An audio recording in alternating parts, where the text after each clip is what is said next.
আমি চাইব সুষ্ঠুভাবে ভোট হোক।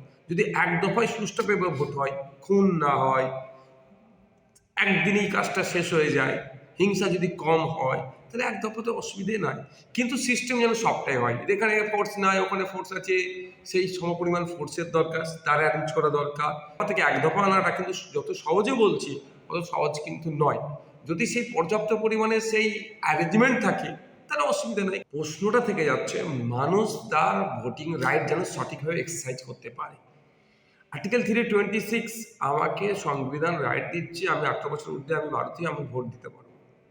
কিন্তু ভোটের আগের রাত থেকে, 2-4 দিন আগে থেকে এবং গণনার দিন পর্যন্ত বা ভোট দেওয়ার সময় যে নোংরামিগুলো হয়, বুথ জ্যাম থেকে শুরু করে আটকানো হয়, মানুষকে ভোট দিতে দেয় না, সমাজ বিরোধী যারা, ন্যাশনাল হিউম্যান রাইটস কমিশন যাদেরকে নটোরিয়াস ক্রিমিনাল বলেছে, তারা যদি বাইরে থাকে, ভোটটাকে ঠিক করে দিতে পারবে।